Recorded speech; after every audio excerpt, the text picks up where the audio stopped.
Hello everyone, welcome to Naira study hub. आज हम लोग डीएलएड थर्ड सेमेस्टर के साइंस के कुछ बहुविकल्पीय टाइप क्वेश्चंस की सीरीज को पढ़ेंगे और उसमें कुछ हम लोग अति लघु उत्तरीय टाइप क्वेश्चंस की सीरीज पढ़ेंगे जो आपके एग्जाम के लिए मोस्ट इम्पॉर्टेंट है। सो प्लीज़ वीडियो को बिल्कुल भी स्किप ना करें और वीडियो को लास्ट तक ज़रूर देखें।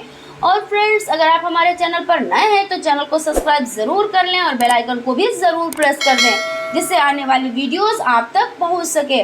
फ्रेंड्स, इस वीडियो के बाद आप लोगों के लिए जो वीडियो आएगी उसमें देखिए 2016 से 2022 तक के जितने भी साइंस के बहुविकल्पीय प्रश्न आ चुके हैं उनकी सीरीज आएगी जो एक ही वीडियो में 2016 से 2022 तक के बहुविकल्पीय प्रश्न होंगे जो आपके लिए मोस्ट इम्पॉर्टेंट होंगे। सो प्लीज़ आप लोग वीडियो को सब्सक्राइब ज़रूर कर लें जिससे आप लोग वीडियो देख पाएँ और उसकी नोटिफिकेशन आप लोगों को मिल पाए।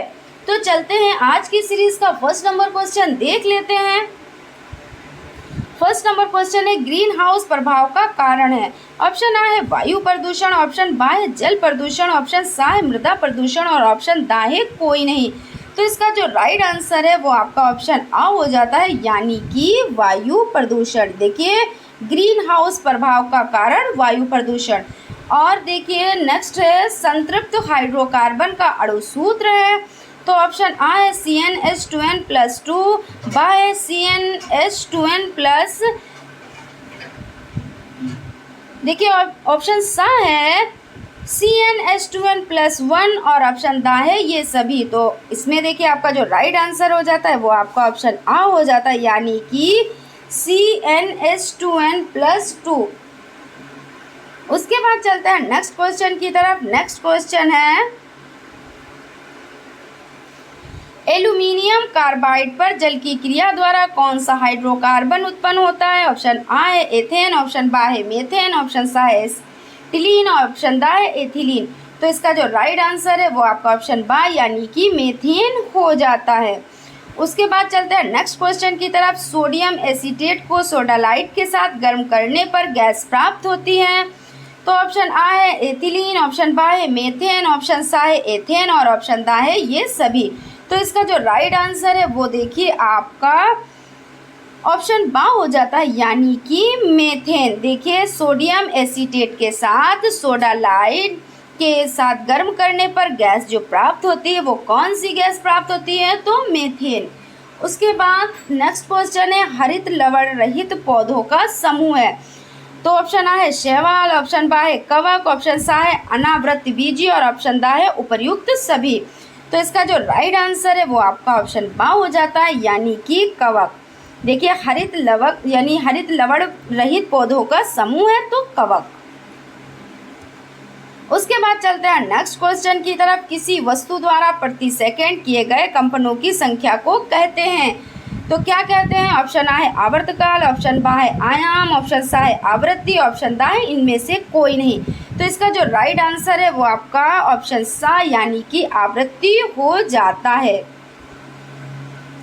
उसके बाद चलते हैं नेक्स्ट क्वेश्चन की तरफ। वायु दाब आरोपित करती है। ऑप्शन आ है केवल ऊपर की दिशा में, ऑप्शन बा है केवल नीचे की दिशा में, ऑप्शन सा है चारों दिशाओं में और ऑप्शन दा है किसी दिशा में नहीं।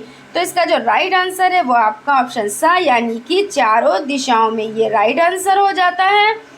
उसके बाद चलते हैं नेक्स्ट क्वेश्चन की तरफ। निम्नलिखित में से अक्रिस्टलीय कार्बन के अपर रूप है। तो देखिए आप लोग क्रिस्टलीय और अक्रिस्टलीय को बहुत अच्छे से जानते हैं। देखिए क्रिस्टलीय किनको कहते हैं, जैसे ग्रेफाइट हो गया, हीरा हो गया, फुलरीन हो गया। तो इसमें क्या होते हैं, इसमें जो लाइनें होती हैं वो हमें बहुत अच्छे से समझ में आती हैं, वो दिखाई देती हैं। तो ये क्या हो जाता है, ये क्रिस्टलीय हो जाता है। और जिसमें हमें ये लाइनें समझ में नहीं आती है, सिंपल भाषा है, देखिए आप लोग इसको अच्छे से समझ लें। जिसमें नहीं समझ में आती हैं तो वो क्या होता है, वो अक्रिस्टलीय हो जाता है। मतलब नहीं समझ में आना, ना मतलब अक्रिस्टलीय, हाँ मतलब क्रिस्टलीय। तो इस हिसाब से आपका जो शुगर चारकोल है ये राइट हो जाता है, यानी कि ये अक्रिस्टलीय है। और क्रिस्टलीय में देखिए ग्रेफाइट हो जाता है, हीरा हो जाता है और फुलरीन हो जाता है। उसके बाद चलते हैं नेक्स्ट क्वेश्चन की तरफ। नेक्स्ट क्वेश्चन है कुक्कुट पालन संबंधित है। तो कबूतर से है, मुर्गी से है, कोयल से है, कंगारू से है। तो देखिए कुक्कुट पालन मुर्गी से संबंधित है, इसलिए आपका बा ऑप्शन राइट हो जाता है। उसके बाद चलते हैं नेक्स्ट क्वेश्चन की तरफ। देखिए एक दोलन पूरा करने में लगा समय कहलाता है, तो आवर्तकाल कहलाता है, कंपनी गति कहलाता है, दोलन गति कहलाता है या आवृत्ति कहलाता है। इसका जो राइट आंसर है वो आपका ऑप्शन आ यानी आवर्तकाल कहलाता है। उसके बाद चलते हैं नेक्स्ट क्वेश्चन की तरफ। तरंग दैर्घ्य, आवृत्ति तथा तरंग गति की चाल v में सही संबंध है। तो देखिए क्या सही संबंध है, तो आपका देखिए जो सा ऑप्शन है ये आपका राइट हो जाता है, यानी कि तरंग दैर्घ्य और बराबर चाल और बट्टे आवृत्ति, ठीक है ना। उसके बाद देखिए प्लास्टिक के कितने प्रकार होते हैं या प्लास्टिक के कितने प्रकार का होता है, तो 1 प्रकार का, 2 प्रकार का, 3 प्रकार का या 4 प्रकार का। तो इसका राइट आंसर जान लेते हैं। इसका राइट आंसर है आपका देखिए ऑप्शन बा हो जाता है, यानी कि 2 प्रकार। प्लास्टिक कितने प्रकार का होता है, तो 2 प्रकार का होता है। और देखिए नेक्स्ट क्वेश्चन है डीडीटी है तो खरपतवारनाशी है, कीटनाशी है, दोनों है या कोई नहीं है। तो जो आपका डीडीटी हो जाता है वो आपका कीटनाशी हो जाता है। आप लोग अच्छे से याद रखिएगा, डीडीटी कीटनाशी है।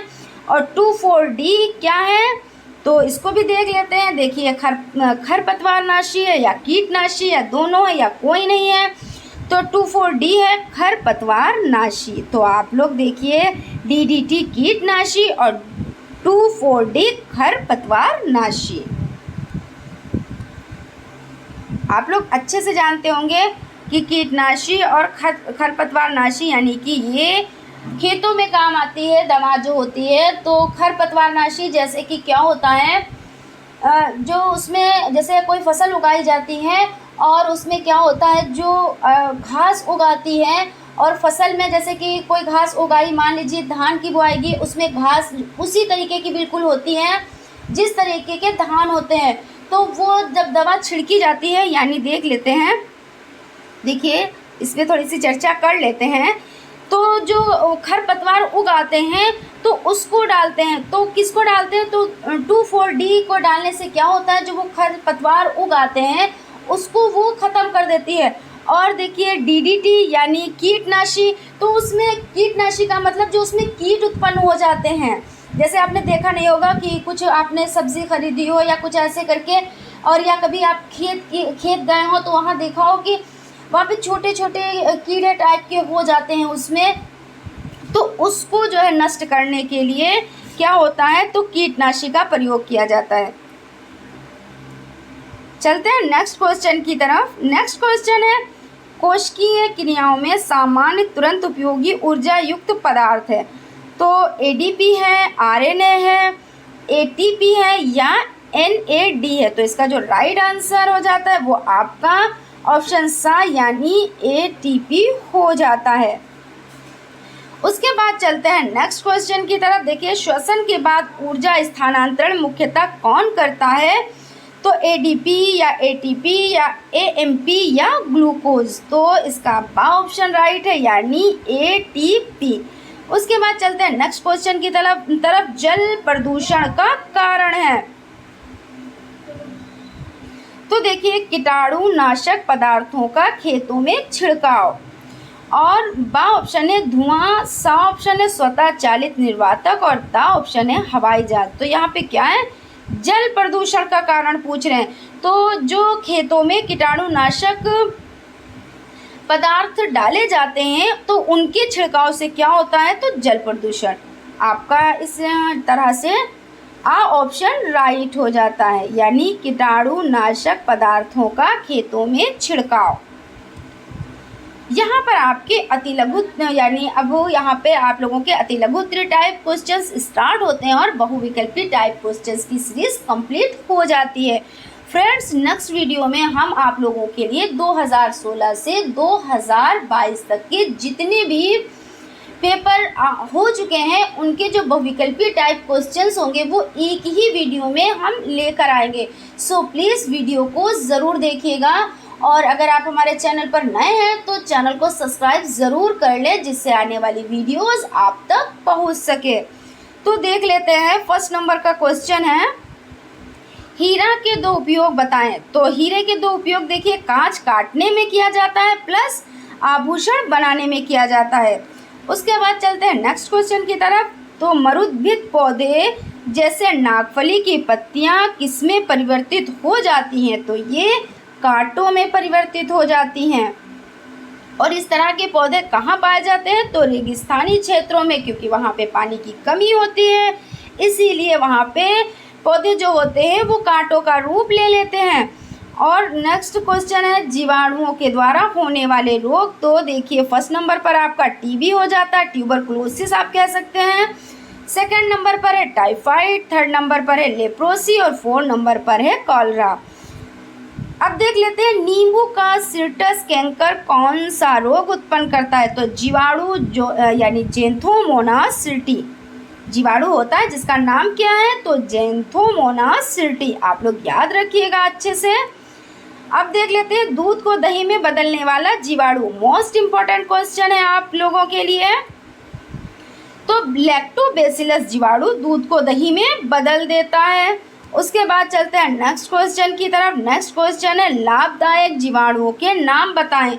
तो राइजोबियम लेग्यूमिनोसेरम, नाइट्रोसोमोनास, नाइट्रोबैक्टर, लैक्टोबैसिलस।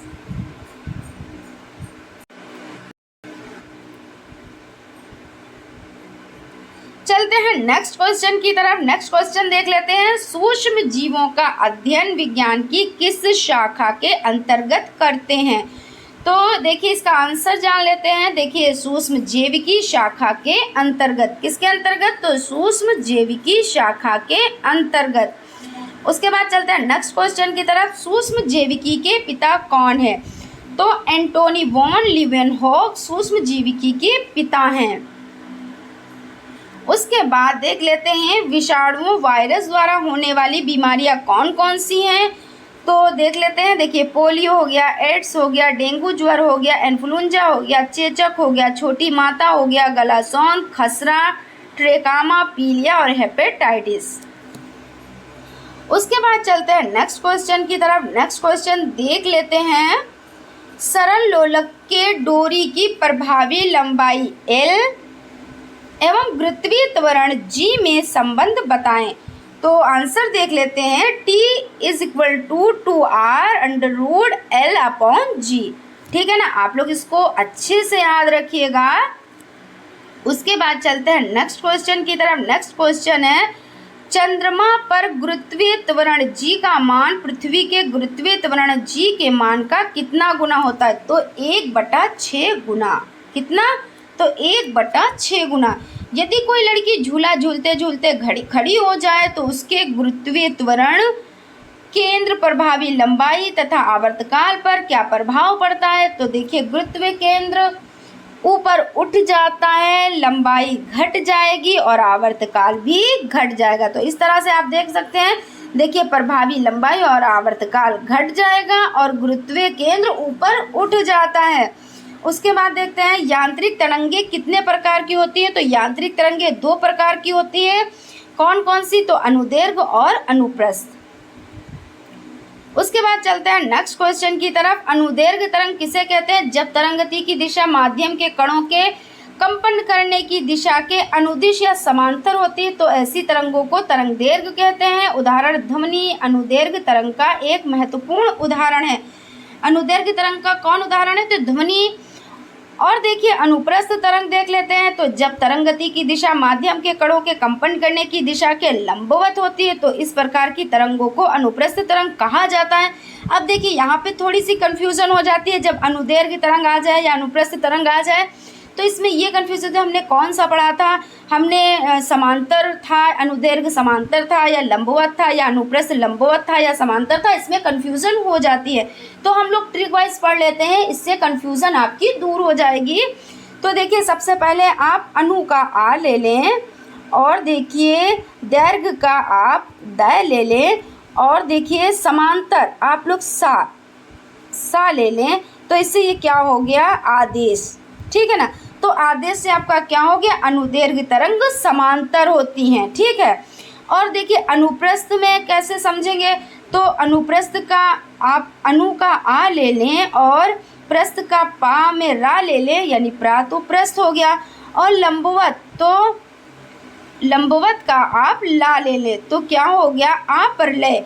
तो आप लोग इस तरीके से अच्छे से याद रख सकते हैं। उसके बाद चलते हैं नेक्स्ट क्वेश्चन की तरफ। नेक्स्ट क्वेश्चन है ध्वनि किस प्रकार की तरंग का उदाहरण है? तो ध्वनि अनुदैर्घ तरंग का उदाहरण है।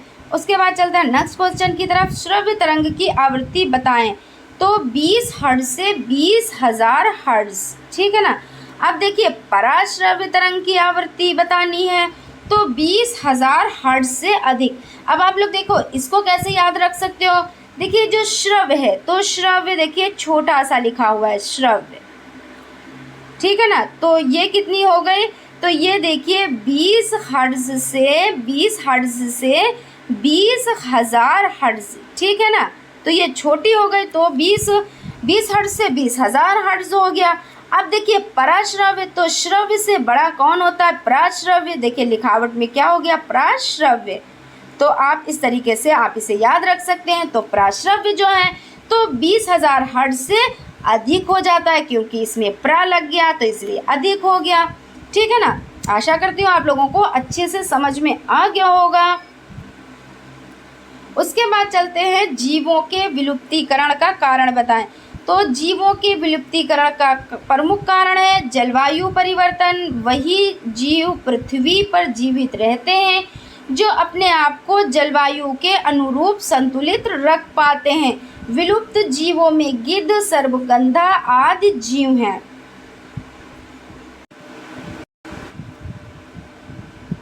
देखिए यहीं पर एक क्वेश्चन और आ जाता है कि अनुकूलन किसे कहते हैं।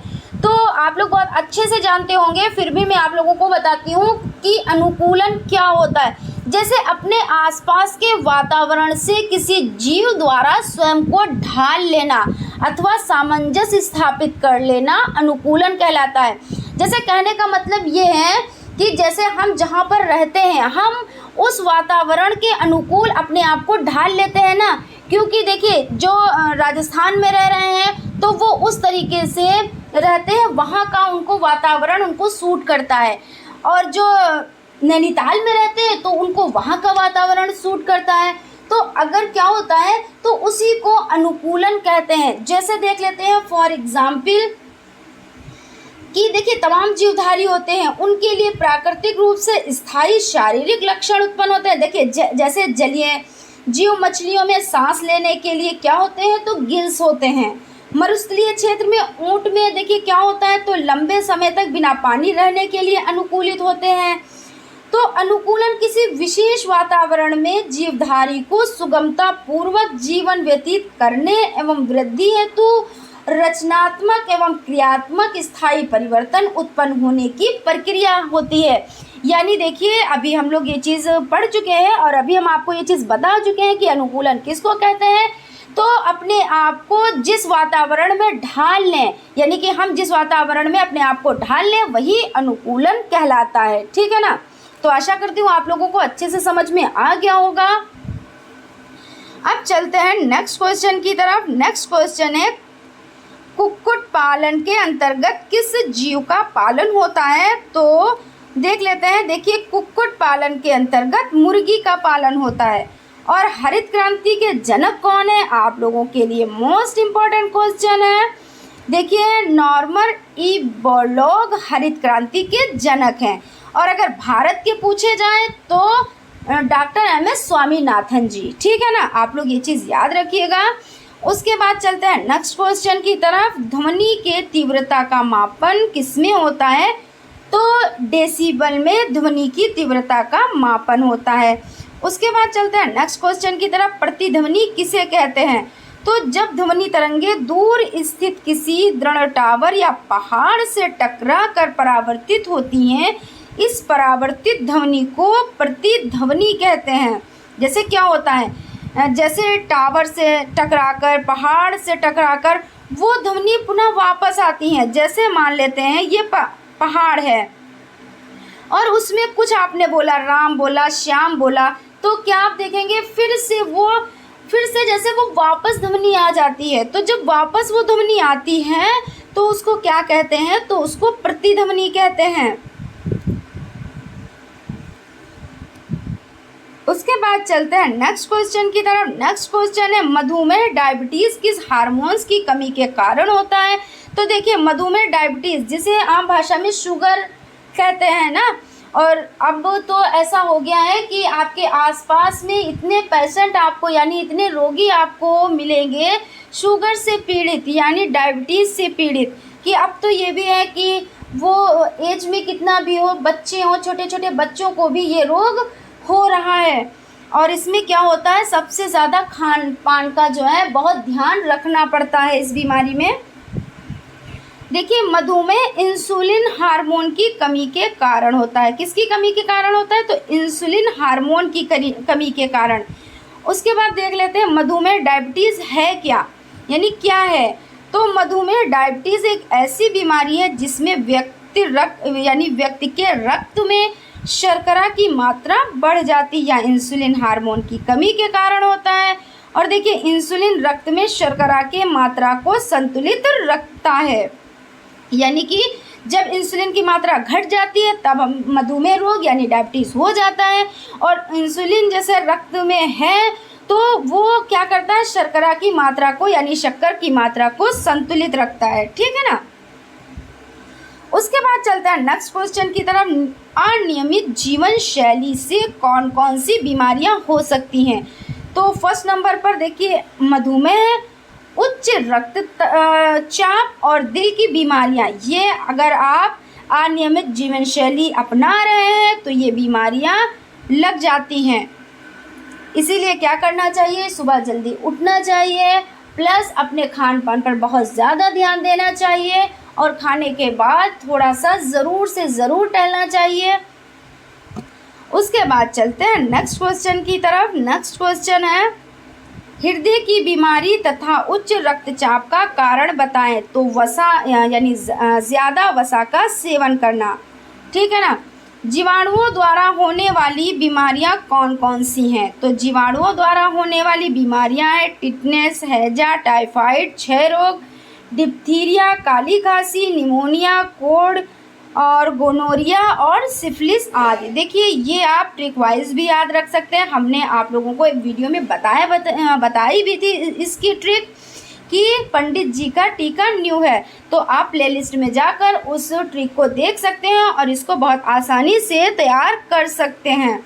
उसके बाद चलते हैं नेक्स्ट क्वेश्चन की तरफ। आवर्तकाल किसे कहते हैं। तो एक दोलन पूरा करने में लगे समय को आवर्तकाल कहते हैं। क्या कहते किसको, तो एक दोलन पूरा करने में लगे समय को आवर्तकाल कहते हैं।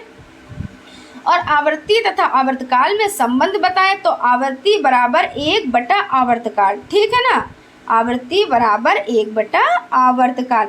अब देखते हैं आज की सीरीज का लास्ट क्वेश्चन। देखिए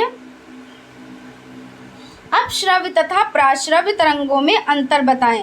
तो अपश्रव्य 20 हर्ट्ज से कम आवृत्ति की यांत्रिक तरंगों को अपश्रव्य तथा 20,000 हर्ट्ज से अधिक आवृत्ति की तरंगों को पराश्रव्य कहते हैं। आप लोग इसको अच्छे से याद रखिएगा कि अपश्रव्य जो है वो 20,000 से कम और परा मतलब ऊपर। तो आप लोग देखो इस तरीके से अच्छे से याद रख सकते हैं कि परा मतलब परा कोई चीज़ परे होता है, ऊपर होता है। तो पराश्रव्य मतलब 20,000 हर्ट्ज से यानी आवृत्ति की यांत्रिक तरंगों को क्या कहते हैं, तो पराश्रव्य तरंगे कहते हैं। इसलिए 20 हर्ट्ज से अधिक आवृत्ति की यांत्रिक तरंगों को यानी 20 हर्ट्ज से कम आवृत्ति की यांत्रिक तरंगों को अपश्रव्य तथा 20,000 हर्ट्ज से अधिक आवृत्ति की यांत्रिक तरंगों को पराश्रव्य तरंग कहते हैं। तो फ्रेंड्स आज यहीं तक।